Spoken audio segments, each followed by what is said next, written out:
بسم اللہ الرحمن الرحیم۔ حضرت عبداللہ بن عباس رضی اللہ عنہ ارشاد فرماتے ہیں کہ میں ہمیشہ اس بات کا آرزو مند رہتا تھا کہ عمر رضی اللہ عنہ سے نبی کریم صلی اللہ علیہ وسلم کی ان دو بیویوں کے نام پوچھوں جن کے بارے میں اللہ تعالیٰ نے قرآن مجید میں سورۃ التحریم میں فرمایا ہے ان تتوبا الی اللہ فقد صغت قلوبکما، آیت نمبر 4۔ اگر تم دونوں اللہ کے سامنے توبہ کرو تو بہتر ہے کہ تمہارے دل بگڑ گئے ہیں۔ پھر میں ان کے ساتھ حج کو گیا اور عمر رضی اللہ عنہ راستے سے قضاء حاجت کے لیے ہٹے تو میں بھی ان کے ساتھ پانی کا ایک چھاگل لے کر گیا۔ پھر وہ قضاء حاجت کے لیے چلے گئے اور جب واپس آئے تو میں نے ان کے دونوں ہاتھوں پر چھاگل سے پانی ڈالا اور انہوں نے وضو کیا۔ پھر میں نے پوچھا یا امیر المؤمنین، نبی کریم صلی اللہ علیہ وسلم کی بیویوں میں وہ دو خواتین کون سی ہیں جن کے متعلق اللہ تعالیٰ نے یہ فرمایا کہ ان تتوبا الی اللہ، تم دونوں اللہ کے سامنے توبہ کرو؟ انہوں نے فرمایا ابن عباس تم پر حیرت ہے، وہ تو عائشہ اور حفصہ رضی اللہ عنہا ہیں۔ پھر عمر رضی اللہ عنہ میری طرف متوجہ ہو کر پورا واقعہ بیان کرنے لگے۔ آپ نے بتلایا کہ بنو امیہ بن زید کے قبیلے میں جو مدینے سے ملا ہوا تھا، میں اپنے ایک انصاری پڑوسی کے ساتھ رہتا تھا۔ ہم دونوں نے نبی کریم صلی اللہ علیہ وسلم کی خدمت میں حاضری کی باری مقرر کر رکھی تھی۔ ایک دن وہ حاضر ہوتے اور ایک دن میں۔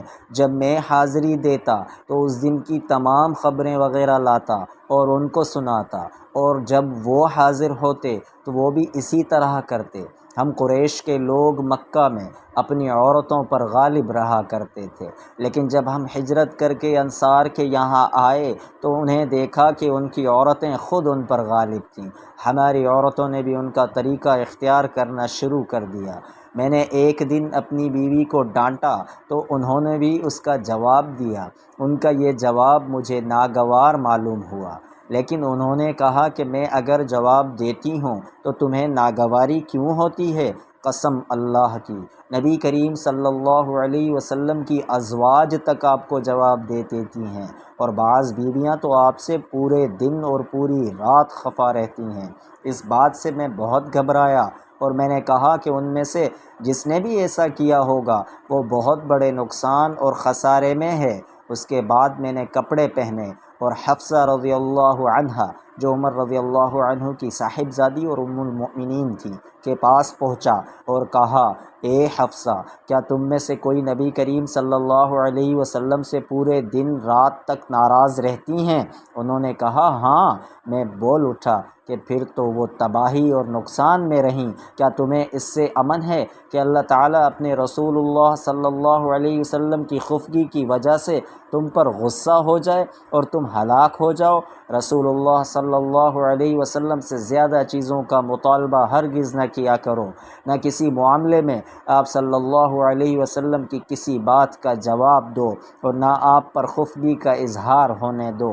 البتہ جس چیز کی تمہیں ضرورت ہو وہ مجھ سے مانگ لیا کرو، کسی خود فریبی میں مبتلا نہ رہنا۔ تمہاری یہ پڑوسن تم سے زیادہ جمیل اور نظیف ہیں اور رسول اللہ صلی اللہ علیہ وسلم کو زیادہ پیاری بھی ہیں۔ آپ رضی اللہ عنہ کی مراد عائشہ رضی اللہ عنہا سے تھی۔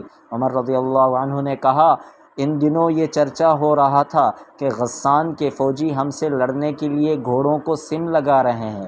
میرے پڑوسی ایک دن اپنی باری پر مدینہ گئے ہوئے تھے، پھر عشاء کے وقت واپس لوٹے۔ آ کر میرا دروازہ انہوں نے بڑی زور سے کھٹکھٹایا اور کہا کیا آپ سو گئے ہیں؟ میں بہت گھبرایا ہوا باہر آیا۔ انہوں نے کہا کہ ایک بہت بڑا حادثہ پیش آ گیا ہے۔ میں نے پوچھا کیا ہوا؟ کیا غسان کا لشکر آ گیا؟ انہوں نے کہا بلکہ اس سے بھی بڑا اور سنگین حادثہ وہ یہ کہ رسول اللہ صلی اللہ علیہ وسلم نے اپنے بیویوں کو طلاق دے دی۔ یہ سن کر عمر رضی اللہ عنہ نے فرمایا حفصہ تو تباہ و برباد ہو گئی، مجھے تو پہلے ہی کھٹکا تھا کہ کہیں ایسا نہ ہو جائے۔ عمر رضی اللہ عنہ نے کہا، پھر میں نے کپڑے پہنے، صبح کی نماز رسول اللہ صلی اللہ علیہ وسلم کے ساتھ پڑھی۔ نماز پڑھتے ہی آپ صلی اللہ علیہ وسلم اپنے بالا خانہ میں تشریف لے گئے اور وہیں تنہائی اختیار کر لی۔ میں حفصہ کے یہاں گیا، دیکھا تو وہ رو رہی تھیں۔ میں نے کہا، رو کیوں رہی ہو؟ کیا پہلے ہی میں نے تمہیں نہیں کہہ دیا تھا؟ کیا رسول اللہ صلی اللہ علیہ وسلم نے تم سب کو طلاق دے دی ہے؟ انہوں نے کہا کہ مجھے کچھ معلوم نہیں۔ آپ صلی اللہ علیہ وسلم بالا خانہ میں تشریف رکھتے ہیں۔ پھر میں باہر نکلا اور ممبر کے پاس آیا، وہاں کچھ لوگ موجود تھے اور بعض رو بھی رہے تھے۔ تھوڑی دیر تو میں بھی ان کے ساتھ بیٹھا رہا، لیکن مجھ پر رنج کا غلبہ ہوا اور میں بالا خانہ کے پاس پہنچا جس میں آپ صلی اللہ علیہ وسلم تشریف رکھتے تھے۔ میں نے آپ صلی اللہ علیہ وسلم کے ایک سیاہ غلام سے کہا کہ نبی کریم صلی اللہ علیہ وسلم سے کہو کہ عمر اجازت چاہتا ہے۔ وہ غلام اندر گیا اور آپ صلی اللہ علیہ وسلم سے گفتگو کر کے واپس آیا اور کہا کہ میں نے آپ صلی اللہ علیہ وسلم کی بات پہنچا دی تھی، لیکن آپ صلی اللہ علیہ وسلم خاموش ہو گئے۔ چنانچہ میں واپس آ کر انہی لوگوں کے ساتھ بیٹھ گیا جو ممبر کے پاس موجود تھے۔ پھر مجھ پہ رنج غالب آیا اور میں دوبارہ آیا، لیکن اس دفعہ بھی وہی ہوا۔ پھر آ کر انہی لوگوں میں بیٹھ گیا جو ممبر کے پاس تھے، لیکن اس مرتبہ پھر مجھ سے نہیں رہا گیا اور میں نے غلام سے آ کر کہا کہ عمر کے لیے اجازت چاہو، لیکن بات جوں کی توں رہی۔ جب میں واپس ہو رہا تھا کہ غلام نے مجھ کو پکارا اور کہا کہ رسول اللہ صلی اللہ علیہ وسلم نے آپ کو اجازت دے دی ہے۔ میں آپ صلی اللہ علیہ وسلم کی خدمت میں حاضر ہوا تو آپ صلی اللہ علیہ وسلم کھجور کی چٹائی پر لیٹے ہوئے تھے جس پر کوئی بستر بھی نہیں تھا، اس لیے چٹائی کے ابھرے ہوئے حصوں کا نشان آپ صلی اللہ علیہ وسلم کے پہلو میں پڑ گیا تھا۔ آپ صلی اللہ علیہ وسلم اس وقت ایک ایسے تکیے پر ٹیک لگائے ہوئے تھے جس کے اندر کھجور کی چھال بھری گئی تھی۔ میں نے آپ صلی اللہ علیہ وسلم کو سلام کیا اور کھڑے ہی کھڑے عرض کی کہ کیا آپ نے اپنی بیویوں کو طلاق دے دی ہے؟ آپ صلی اللہ علیہ وسلم نے نگاہ میری طرف کر کے فرمایا کہ نہیں۔ میں نے آپ کے غم کو ہلکا کرنے کی کوشش کی اور کہنے لگا، اب بھی میں کھڑا ہی تھا، یا رسول اللہ، آپ جانتے ہی ہیں کہ ہم قریش کے لوگ اپنی بیویوں پر غالب رہتے تھے، لیکن جب ہم ایک ایسی قوم میں آ گئے جن کی عورتیں ان پر غالب تھیں۔ پھر عمر رضی اللہ عنہ نے تفصیل ذکر کی۔ اس پر رسول اللہ صلی اللہ علیہ وسلم مسکرا دیے۔ پھر میں نے کہا، میں حفصہ کے یہاں بھی گیا تھا اور ان سے بھی کہہ آیا تھا کہ کہیں کسی خود فریبی میں نہ مبتلا رہنا، یہ تمہاری پڑوسن تم سے زیادہ خوبصورت اور پاک ہیں اور رسول اللہ صلی اللہ علیہ وسلم کو زیادہ محبوب بھی ہیں۔ آپ عائشہ رضی اللہ عنہا کی طرف اشارہ کر رہے تھے۔ اس بات پر آپ صلی اللہ علیہ وسلم دوبارہ مسکرا دیے۔ جب میں نے آپ صلی اللہ علیہ وسلم کو مسکراتے دیکھا تو آپ صلی اللہ علیہ وسلم کے پاس بیٹھ گیا اور آپ کے گھر میں چاروں طرف دیکھنے لگا۔ بخدا سوائے 3 کھالوں کے اور کوئی چیز وہاں نظر نہ آئی۔ میں نے کہا، یا رسول اللہ، آپ اللہ تعالیٰ سے دعا فرمائیے کہ وہ آپ کی امت کو کشادگی عطا فرما دے۔